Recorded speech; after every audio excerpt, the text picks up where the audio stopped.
માંડવીમાં લોહાણા સમાજ દ્વારા પરંપરાગત 261મી નાની રવાડીએ આકર્ષણ જમાવ્યું.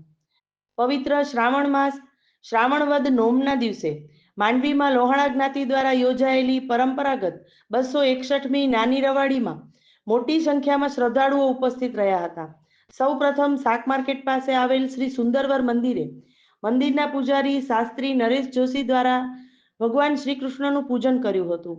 બાદમાં સમાજના અગ્રણી રોહનભાઈ મળિયાર પરિવાર દ્વારા ભગવાનને રથમાં પધરામણી કરાઈ હતી. આ તકે માંડવીના ધારાસભ્ય અનિરુદ્ધભાઈ દવેના વરદ હસ્તે નાની રવાડીને પ્રસ્થાન કરાવ્યું હતું, જેમાં ડીજે, દેશી ઢોલ, સવાલી ઢોલ અને રંગબેરંગી ફલીઓ સાથે નાની રવાડીને શહેરની પ્રદક્ષિણા કરાવી તળાવ ગેટ પાસે સુભાષ ચોકમાં આવેલ મંદિરે સ્નાન કરાવી રવાડીને પરત સુંદરવર મંદિરે લાવવામાં આવી હતી.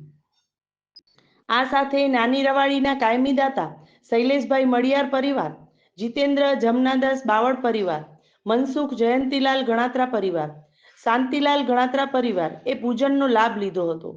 જ્યારે રવાડીને તૈયાર કરતા મહિનાઓ લાગે છે, જ્યારે આજે આ રવાડીમાં ધારાસભ્ય સાથે નગર અધ્યક્ષ હરેશ વિંજોડા, કારોબારી ચેરમેન વિશાલભાઈ ઠક્કર, બાંધકામ ચેરમેન રાજેશભાઈ કાનાણી સાથે નગરપાલિકા કાઉન્સિલરો નરેનભાઈ સોની, દીપકભાઈ ફૂફલ, કાશ્મીરાબેન રૂપારેલ વગેરે જોડાયા હતા.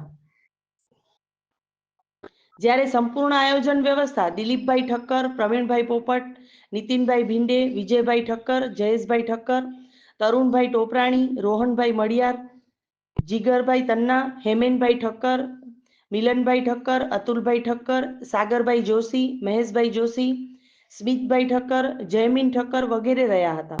સૌ પ્રથમ તો આ માંડવીની રવાડીના ઉત્સવનો અને માંડવીના પરંપરાગત લોકોત્સવનો હું આપના માધ્યમથી સૌ દર્શક મિત્રોને ખૂબ ખૂબ શુભેચ્છા પાઠવું છું.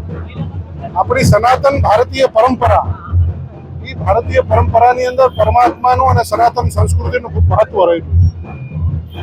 આ 261 વર્ષથી લોહાણા સમાજની આ પરંપરા ચાલી રહી છે. આવતીકાલે ખારવા સમાજની છે, એનાથી પણ જૂની છે. બંને સમાજો રવાડી દ્વારા સમગ્ર માંડવી વિસ્તારમાં ભગવાન મુરલી મનોહર અને ભગવાન સુંદરવર, આ બંને ભગવાનનું સ્વરૂપ ગામની અંદર નગર ચર્ચા કરવા નીકળે છે અને નવા આવેલા વીરના દર્શન કરે છે.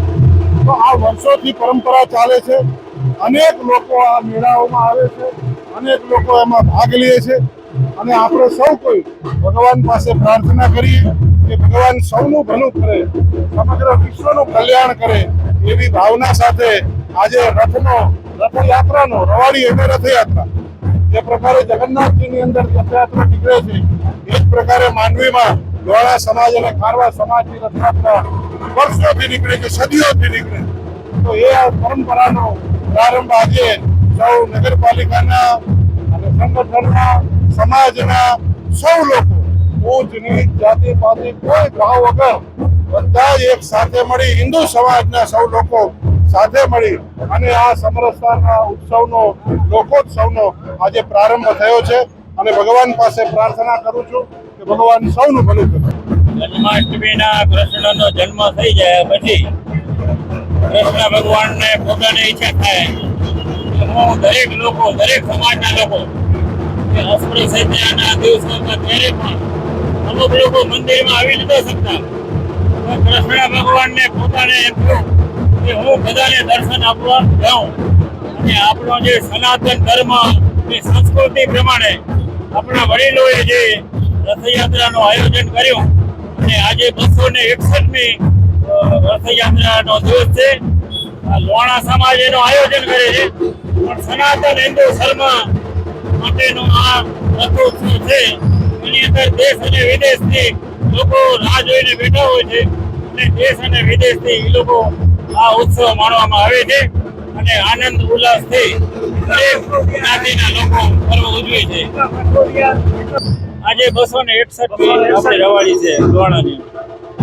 ખારવાની રવાડી છે એનાથી પણ પહેલા નીકળી હતી, ત્યારબાદ લોહાણાની રવાડી નીકળી. પરમ પૂજ્ય શ્રી નારાયણ સ્વામી પ્રેરિત અન્નક્ષેત્ર અને ગૌશાળા ટ્રસ્ટ આયોજિત પરમ પૂજ્ય બ્રહ્મલીન નારાયણ સ્વામીની 25મી રજત નિર્વાણ તિથિ નિમિત્તે શ્રીમદ દિવ્ય ભાગવત કથા અને ભવ્ય સંતવાણીનું આયોજન કરવામાં આવ્યું છે.